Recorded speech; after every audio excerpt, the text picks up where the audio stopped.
बिस्मिल्लाहिर्रहमानिर्रहीम। अस्सलाम वालेकुम students, welcome to easy learning channel. हम लोग पढ़ रहे थे अपना topic component of human food.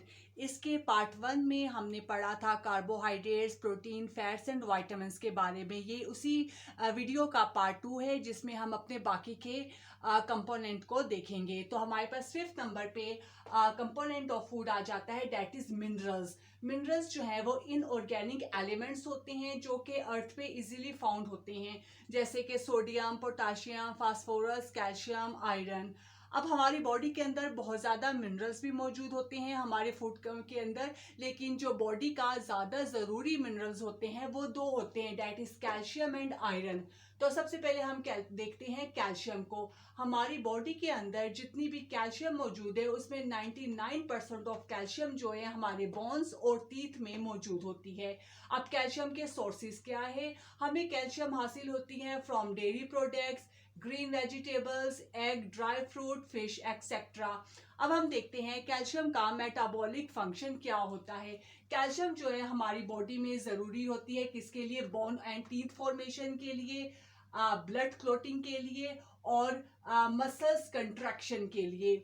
और जिस्म में कैल्शियम की जो डेफिशिएंसी है वो पैदा करती है weakening of bones and teeth, यानी इसकी डेफिशिएंसी से हमारी हड्डियां और हमारे दांत जो है वो कमज़ोर हो जाते हैं, जॉइंट पेन का प्रॉब्लम हो जाता है, मसल्स क्रम्स इसी कैल्शियम की डेफिशिएंसी की वजह से पड़ते हैं और इसकी डेफिशिएंसी से हाई बीपी की कॉज भी हो जाता है। और अगर बॉडी के अंदर कैल्शियम की एक्सेस हो जाए तो वो किडनी के अंदर स्टोन और कैल्सिफिकेशन का बाइस बनती है।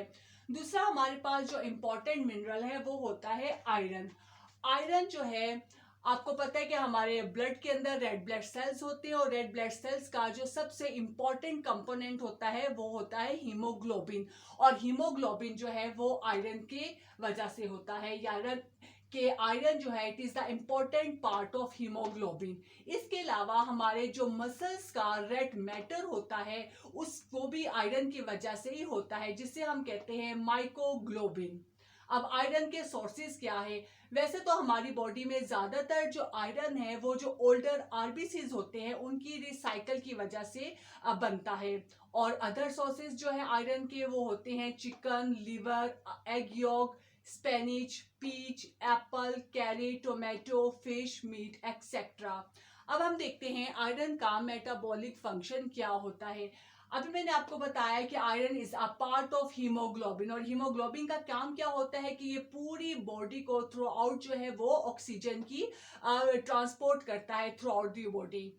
और आयरन की डेफिशिएंसी जो है जिस्म के अंदर कौन कौन सी पैदा करती हैं डिजीजेस? एनीमिया, वीकनेस पैदा होती है आयरन की कमी की वजह से, टायर्डनेस होती है, increase heart beat, swelling of tongue, brittle nail etcetera. ये वो सारी प्रॉब्लम्स है जो बॉडी के अंदर आयरन की डेफिशिएंसी की वजह से पैदा होती है। तो ये हमारे पास दो थे मिनरल्स। नेक्स्ट हमारे पास कंपोनेंट है food, that is water. Water हमारे लिए बहुत ज़्यादा ज़रूरी होता है। जो हमारी बॉडी के अंदर मोस्ट अबंडेंट कंपाउंड है वो वाटर ही होता है। हमारी बॉडी के अंदर तकरीबन 70% तक वाटर मौजूद होता है। और हमारी बॉडी के अंदर जितने भी सेल्स हैं उन तमाम को अपनी एक्टिविटीज़ परफॉर्म करने के लिए इक्वेटिक इन्वायरमेंट की ज़रूरत होती है, यानी पानी होगा तो अपनी जो फंक्शन है वो बेटर तरीके से परफॉर्म कर सकेंगे। अब वाटर हमारे पास कहाँ से हासिल होता है? 20% ऑफ वाटर जो है हमारी बॉडी के अंदर वो फूड के जरिए आता है। और 80% ऑफ वाटर जो है वो फुलफिल होता है पानी पीने से, ड्रिंकिंग वाटर से, जूसेस, बेवरेजेस वगैरह, यानी कि लिक्विड चीज़ों की वजह से हमारी बॉडी के अंदर 80% ऑफ वाटर पैदा होता है। फिर हम देखते हैं वाटर की मेटाबॉलिक फंक्शन क्या है। अभी मैंने आपको बताया कि वाटर जो है नेसेसरी होता है फॉर ऑल केमिकल रिएक्शन। दूसरा, it regulate the body temperature, ये बॉडी टेम्परेचर को रेगुलेट रखता है। Third, help in transportation of minerals and nutrients, जितने भी हमारी बॉडी के अंदर मिनरल और न्यूट्रिएंट्स की ट्रांसपोर्टेशन होती है वो इक्वेटिक मीडियम में ही होती है। 4, it give the shape and stability to cell, ये हमारे सेल को शेप देता है, स्टेबिलिटी देता है. Next, it is the major component of body fluid. For example tear, urine, mucus, इन सब का मेजर कंपोनेंट जो है वो वाटर होता है. Next, it help in removal of waste through faeces and urine, के वाटर की वजह से ही जो हमारी बॉडी के वेस्ट मटेरियल होते हैं, फेसिस और यूरिन, वो वाटर की वजह से ही पास आउट होते हैं. ओके, लास्ट हमारे पास कंपोनेंट ऑफ फूड आ जाता है डाइटरी फाइबर्स. फाइबर्स क्या होते हैं? The fibres are complex carbohydrates of plant. ये प्लांट के कॉम्प्लेक्स कार्बोहाइड्रेट्स होते हैं जिसको हमारा डाइजेस्टिव सिस्टम जो है डाइजेस्ट नहीं करता है, सो दे पास अनडाइजेस्टेड थ्रू द बॉडी. और हमारी बॉडी को फाइबर की जरूरत होती है फॉर प्रॉपर डाइजेशन. डाइजेशन का कोई ऐसा फेस नहीं है जो फाइबर के बगैर नहीं होता है, यानी कि फाइबर जो है मौजूद हो तो डाइजेशन जो है ज्यादा प्रॉपर तरीके से होती है. अब हमारे पास फाइबर के सोर्सेज क्या है? फाइबर हमारे पास दो तरह के होते हैं, soluble fibres which are dissolved in water and insoluble fibers which cannot dissolve in water. Soluble fibre जो है इंक्लूड होते हैं legume, oat, barley, beans, carrot and oranges. And insoluble fibres include whole grain food, wheat, lentils, strawberry, grapes, apple etcetera. अब dietary fibres का metabolic function क्या होता है? अभी मैंने आपको बताया कि फाइबर जो है वो प्रॉपर डाइजेशन के लिए जरूरी होती है. डाइजेशन का कोई ऐसा फेस नहीं है जिसके ऊपर फाइबर एक्ट नहीं करते हों. So they act on each phase of ingestion, digestion, absorption and assimilation. और सेकंड इसका मेटाबॉलिक फंक्शन क्या है? It slow the gastric emptying time, इसको स्लो डाउन करता है. Third, it affect the functioning of bile acid, bile acid के functioning पर effect करता है. Number 4, it help to relieve constipation.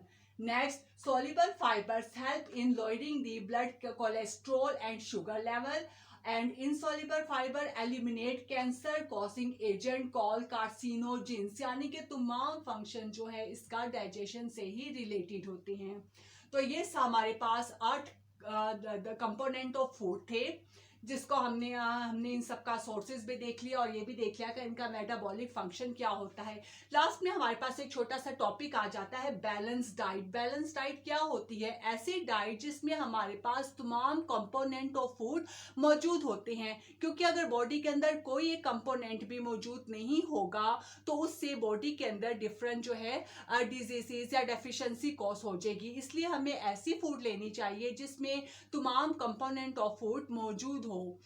Balance diet की हम डेफिनेशन क्या दे सकते हैं कि it is a diet that provide all the nutrients required by body in correct proportion for proper growth and health of the body. यानी कि ऐसी diet जिसमें हमारे पास वो तमाम न्यूट्रिएंट्स मौजूद हो जिसकी बॉडी को प्रॉपर ग्रोथ के लिए और हेल्थ के लिए ज़रूरत होती है, क्योंकि हर कंपोनेंट जो है उसकी डेफिशिएंसी बॉडी के अंदर कोई ना कोई नुकसान, कोई ना कोई मेल फंक्शनिंग परफॉर्म करती है. तो it's all about our component of human food. I hope कि आपको ये सब समझ आ गया होगा. समझ आ गया हो तो मेरी वीडियो को लाइक कर दे, मेरे चैनल को सब्सक्राइब कर दे. इंशाल्लाह ताला नेक्स्ट वीडियो में हम अपने नए टॉपिक डाइजेशन इन ह्यूमन के साथ दोबारा से मिलते हैं. तब तक के लिए इजाज़त दीजिए. अल्लाह हाफिज़.